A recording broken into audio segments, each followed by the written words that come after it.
اقوام متحدہ کے ادارے IPC نے غزہ کو قحط زدہ قرار دے دیا۔ گلوبل ہنگر مانیٹر کے مطابق غزہ کی آبادی کا تقریباً 1/4 حصہ قحط کا شکار ہے، جس میں مزید اضافے کا خدشہ ہے۔ قحط کا شکار فلسطینیوں کی تعداد 6.5 لاکھ تک پہنچ سکتی ہے۔ اقوام متحدہ کے امدادی امور کے سربراہ ٹام فلیچر کا کہنا ہے کہ اسرائیل کی منظم رکاوٹوں نے امدادی سامان جانے نہیں دیا، ورنہ قحط کی صورتحال کو روکا جا سکتا تھا۔ دوسری طرف اسرائیلی فوج کی خفیہ رپورٹ میں انکشاف ہوا ہے کہ غزہ کے خلاف اسرائیلی جنگ میں 83% شہداء عام شہری تھے۔ رپورٹ کے مطابق مئی 2025 تک اسرائیلی انٹیلیجنس نے حماس اور اسلامی جہاد کے 8,900 جنگجو مار گرائے، جو مجموعی اموات کا محض 17% ہے۔ کراچی میں احمد جناح روڈ پر پٹاخوں کے گودام میں دھماکے میں جاں بحق افراد کی تعداد 6 ہو گئی، 32 افراد زخمی ہوئے۔ دھماکے کا مقدمہ سرکار کی مدعیت میں درج۔ آتش گیر مادہ ذخیرہ کرنے میں غفلت سمیت دیگر دفعات شامل۔ گودام کا مالک پولیس کی تحویل میں ہے۔ گودام مالک کا زخمی بھائی اسپتال سے فرار ہو گیا، تلاش جاری۔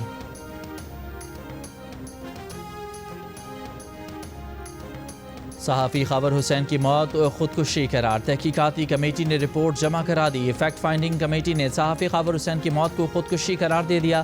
رپورٹ میں کہا گیا ہے کہ واقعے کے دوران گاڑی کے قریب کوئی شخص نہیں آیا۔ تحقیقات میں CCTV ویڈیو کو بھی اہم شواہد کے طور پر لیا گیا۔ کراچی سے لے کر سنگھر تک خاور حسین کے سفر میں دستیاب CCTV کا جائزہ لیا گیا۔ صحافی خاور حسین کے موبائل فون کا کال ریکارڈ بھی حاصل کیا گیا ہے۔ خاور حسین سے رابطے میں آخری متعدد افراد کے بیانات بھی لے لیے گئے۔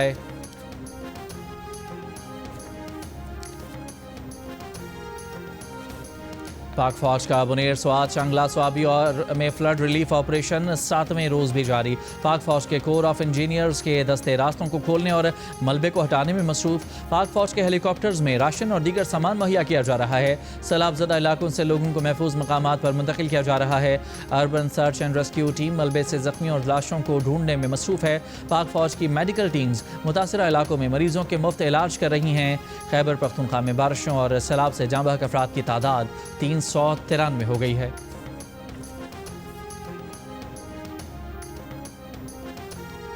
سندھ میں ہیوی وہیکلز کے ڈرائیونگ لائسنس کے اجراء پر مزید شرائط عائد۔ LTV اور STV لائسنس کے لیے پری لائسنسنگ ٹریننگ کورس لازمی قرار۔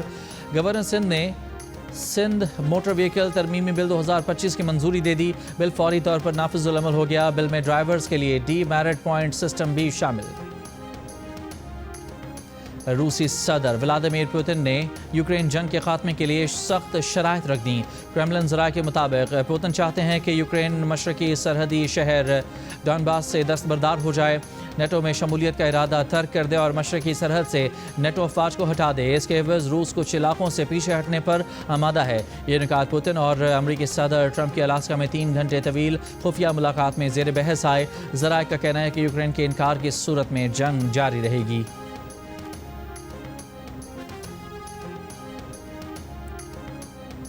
امریکی صدر ٹرمپ کے سابق مشیر برائے قومی سلامتی جان بولٹن کے گھر پر FBI کا چھاپا، گھر کی تلاشی لی۔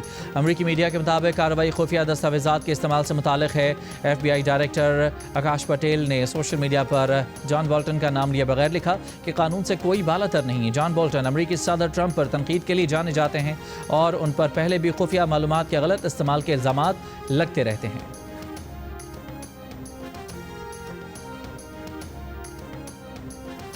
پاکستان کے فاسٹ بالر شاہین آفریدی کا کہنا ہے کہ ایشیا کپ میں ہونے والے بڑے میچ کے لیے بہت اچھی تیاری ہو رہی ہے۔ 3 ملکی سیریز بھی ایشیا کپ کی تیاری میں مددگار ثابت ہوگی۔ T20 فارمیٹ میں کوئی ٹیم آسان نہیں ہوتی۔ فاسٹ بالر نے کہا کہ ٹیم کا پہلا ٹارگٹ ٹرائی سیریز اور پھر ایشیا کپ ہدف ہے۔ ٹیم میں یونٹی سے متعلق باتیں باہر سے سنتے ہیں۔ ٹیم میں ایسا کچھ نہیں، فیملی میں بھی چھوٹی موٹی چیزیں ہو جاتی ہیں، لیکن یہ فیملی میں ہی رہنی چاہیے۔ ہمارا کام کرکٹ کھیلنا ہے، پاکستان کو خوشیاں دینا ہے اور ہم وہ کر رہے ہیں۔ بابر اعظم اور محمد رضوان ورلڈ کلاس پلیئر ہیں، دونوں نے پاکستان کے لیے بہت اچھی کرکٹ کھیلی ہے، آئندہ بھی کھیلیں گے۔